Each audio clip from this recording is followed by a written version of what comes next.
मैं प्रवीण सिन्हा मैं आप सबका स्वागत करता हूं अपने इस चैनल में। और मैं लेके आया हूं एक नया video on a very important topic in A GST framework that can input tax credit can be denied to the buyer in a case where supplier has not deposited tax to the government. So let me ask you a practical question. Suppose you purchase goods from a supplier, you pay the invoice amount along with GST and you claim input tax credit in your GST return. But later the department finds that your supplier has not deposited the GST with the government. In such a situation, can your ITC be denied? This most important question has been recently examined by the Tripura High Court in the case of Mr. Sahil Enterprises versus Union of India. So, in this case, the taxpayer, Mr. Sahil Enterprises, had purchased goods from a registered supplier and had paid the GST, had paid the entire invoice value including GST. However, during department verification, the GST authority found that the supplier who has supplied the goods or who has supplied the services has failed to deposit the tax collected from the purchaser. Based on this ground, the department denied input tax credit to the purchaser. This is the most common question in today's era regarding the input tax credit. So, how a businesses have to claim the input tax credit in their books so that the input tax credit cannot be denied by the GST departments. But this has become a very regular and common issue in the GST department, between the GST department and the business. In that case, there is a section, that is section 16 of the GST Act or respective state GST Act, that input tax credit can only be allowed if the buyer is fulfilling all the conditions of section 16 of the Act. So while deciding the matter, the court examined provisions of Central Goods and Services Tax Act 2017, particularly section 16 subsection 2, conditions for availing input tax credit.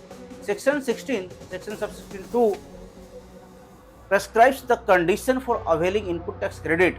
So according to this provision, input tax credit can be claimed when the taxpayer possesses a valid tax invoice. Number one condition is the taxpayer possesses a valid tax invoice. Number two, the goods or services which has been received. Number three, the tax charge had been paid to the government. Number four, the return under section 39 has been filed. Despite the dispute in this case mainly revolved around section 16 subsection 2 clause C. And what is section 16 subsection 2 clause C? Under this section, which requires that a tax charge in respect of the supply must be actually deposited to the government. So if the tax has been deposited to the government, then the buyer is allowed to take input tax credit as per section 16 subsection 2 clause C.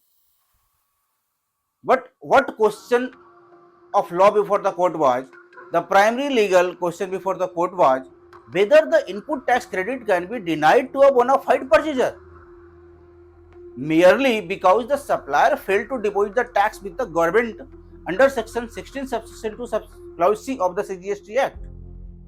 So Honorable Tripura High Court had examined the fact that whether the purchaser can be denied input tax credit on the default of the supplier.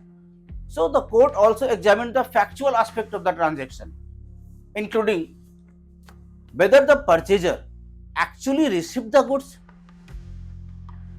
whether the purchaser possesses a valid GST invoice, whether the purchaser paid the consideration including GST to the supplier, whether there was any evidence of fraud, collusion or fake transactions. So after reviewing the evidences, the court found that the transactions were genuine and properly documented, and the purchaser had acted in good faith.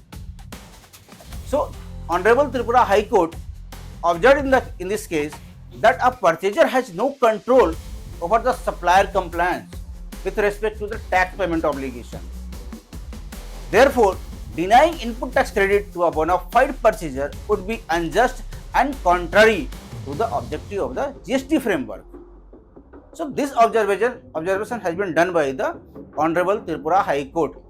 The court emphasized that tax administration should target the defaulting supplier, not the genuine buyer, rather than penalizing a genuine buyer. So, this was the observation of Honorable Tripura High Court. So, it is very much clear from the observation of the High Court that government GST department or administrative department should look after the intent of the supplier.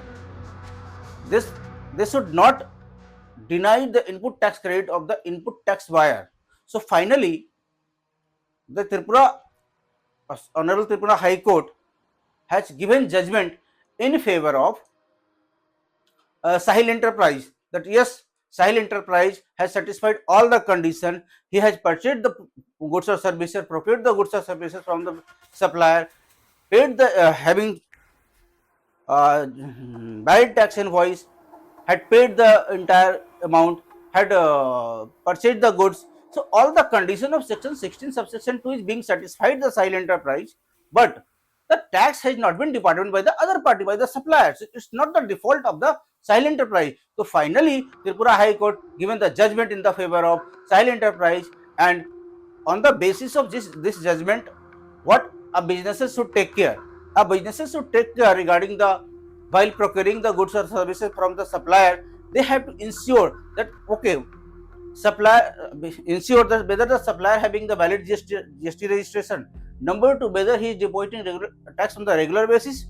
Number 3, whether he will issue a valid tax invoice, or whether I will be able to pay the amount pay the entire invoice amount to the supplier within 180 days. If all these conditions are satisfied by the genuine buyer and there is a proper evidence, then GST department cannot deny the input tax credit.